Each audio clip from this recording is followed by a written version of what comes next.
Sir मैं जिला सचिव हूँ अम्बाला से, हरियाणा एनएचएम कर्मचारी संघ से। और एनएचएम की जो है 1998 से यह मिशन चल रहा है, लेकिन सरकार आज तक कभी हमारी बात सुनी नहीं है। 5 साल से हम लोग मांग रख रहे हैं नियमितीकरण को लेकर, और हमारी कई मांगे थी ग्रेच्युटी, सीएल, ईएल को लेकर।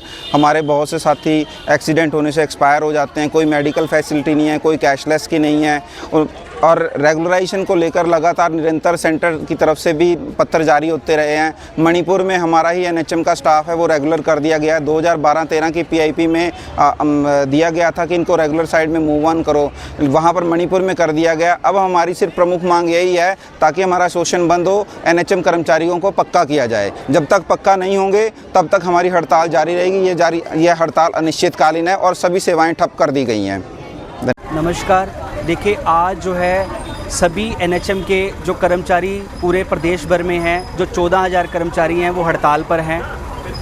उसका कारण यही है कि एनएचएम को जो है पिछले 15 से 20 साल से एनएचएम कर्मचारी अपनी जान की बाजी लगाकर जो है काम कर रहे हैं स्वास्थ्य विभाग के अंदर, परंतु उनकी मांगों की सुनवाई नहीं हो रही, जिसका रोष प्रकट करने के लिए आज सभी 14,000 कर्मचारी पूरे प्रदेश भर के अंदर हड़ताल पर हैं।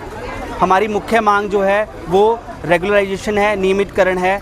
बहुत बार सरकार ने 2018 में जो हमें बाई लॉज दिए थे, उसके बाद निरंतरता में वो वादा करते रहे हैं कि 5 साल की या 10 साल की पॉलिसी बनाकर एनएचएम कर्मचारियों को नियमित कर दिया जाएगा, परंतु जो सरकार है वो अपना वादा खिलाफ़ी करते हुए बार बार अपने जो है बात से मुकर हो रही है।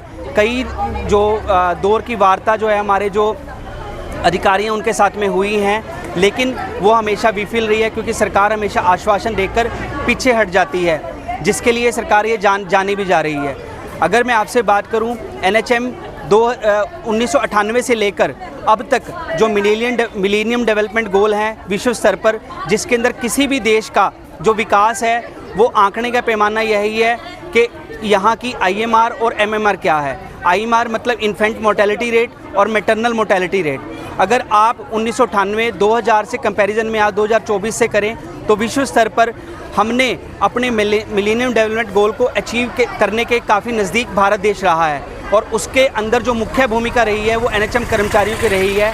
हमने पिछले 20 सालों के अंदर जो इंस्टीट्यूशनल डिलीवरी है उसके अंदर सिग्निफिकेंटली इम्प्रूवमेंट की है। इसी के साथ में जो वैक्सीनेशन कवरेज है वो बहुत अच्छा हुआ है। और अगर कोविड आपके सामने अभी ताज़ा उदाहरण है, जो 140 करोड़ों का जो लोगों का जो टीकाकरण किया गया था वो इन्हीं एनएचएम कर्मचारियों द्वारा किया गया था, परंतु इनका इतना सब काम के एवज में अगर हम बात करें तो सरकार द्वारा सिर्फ इनके साथ झूठे वादे किए गए हैं, इनके साथ वादा खिलाफ़ी की गई है, जिसके रोष के अंदर सभी 14,000 एनएचएम कर्मचारी प्रदेश भर में, जिसके अंदर लेबर रूम का स्टाफ, एसएनसीयू का स्टाफ, रेफरल ट्रांसपोर्ट, सभी इमरजेंसी सर्विसेज जो है रोक दी गई हैं, क्योंकि सरकार से पिछले जो 1 महीने से उनको नोटिस भी दिया गया था कि आप हमारी मांगों के ऊपर विचार करो।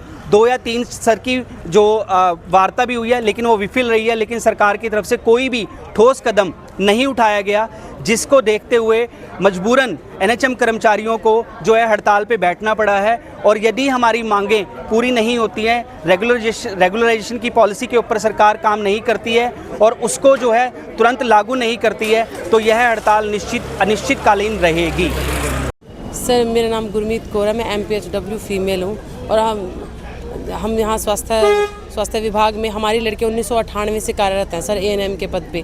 उसके बाद काफ़ी पोस्टें आई है। मतलब ये है कि हमारी वजह से ही यहाँ से लेबर रूम में पहले जैसे होम डिलीवरी होती थी, उसके बाद ही स्टाफ नर्सें अपॉइंट हुई हैं, उसके बाद ही ये इंस्टीट्यूशनल डिलीवरी बढ़ी है। और टीकाकरण का काम सर ANM फील्ड में करती है, जैसे HVPNC हो गया, HPYC हो गया, या उससे इन्फेंट डेथ कम हुई है और मैटरनल डेथ भी कम हुई है, क्योंकि जो सारी की सारी डिलीवरीज हैं वो हॉस्पिटल में हो रही हैं, घर पे कोई डिलीवरी नहीं हो रही है। और सबसे सर मेन बात है जो फ्लोटिंग पॉपुलेशन होती है, सबसे ज़्यादा ये है कि हम उसको कवर करते हैं, क्योंकि जो लेबर होती है भट्ठे वाली, उसका एक तो लैंग्वेज बैरियर होता है, उसको जाके हम ग्राउंड लेवल पे ही उसकी लैंग्वेज को समझ के फिर उनको हम यहाँ लेके आते हैं। अदरवाइज़ वो भी मतलब वही है कि भट्टे पे ही हो सकते हैं, लेकिन हमारी वजह से एक भी डिलीवरी भट्टे पे नहीं होती है, सारी की सारी हॉस्पिटल में ही होती है। कहीं मानना सरकार शासन शोषण तो करे। अब सर मेरे पास 2 साल से कोई रेगुलर स्टाफ नहीं है, क्या वहाँ काम नहीं हो रहा है? वहाँ सारे काम हो रहे हैं सर, 100% काम हो रहे हैं और मैं अकेली ही काम करूँ, मेरी 10,000 की पॉपुलेशन है। काम तो सर वहाँ भी हो रहे हैं, लेकिन वही बात है ना कि हम उनसे वो हमारे से 3 गुना सैलरी ले रहे हैं ज़्यादा,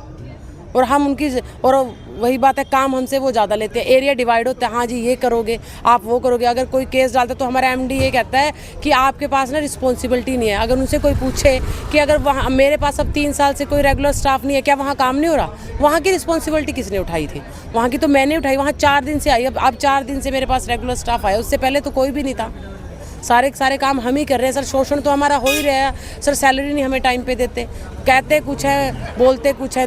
देने के कोविड आया है सर, टीके हमने जा के घर पे घर जाके भी लगाए हैं सर टीके, पोस्टर लगाए हैं सर। सबसे पहले तो हमने जाके, और गलियां बंद की थी। लोगों ने सर लड़ाइयां तक की हैं हमारे साथ कि हमारे घर आ जाते हो जी, हमें रोटी नहीं खानी है। हम फिर भी उनके घर गए हैं सर। बाढ़ भी आई है सर, मेरे एरिया में तो लास्ट टाइम बाढ़ आई थी, हम 1.5-2 महीना वहीं पड़े रहे हैं सर, बाढ़ के अंदर ही। और रेगुलर को स्टाफ को जब कोविड आया था सर, देखो सर कहना नहीं चाहिए, वही बात है, चलो वो तो ये बीमार हैं जी सर, बीमारी तो हमें भी है, उनको नहीं लगाया गया सर्वे के लिए सर, उनको नहीं लगाया गया। सबसे पहले माजरी में निकला था, हम गए थे सर वहाँ, आरसीएच स्टाफ ही सर्वे के लिए गया, तो कोई रेगुलर स्टाफ सर्वे के लिए नहीं सर गया था।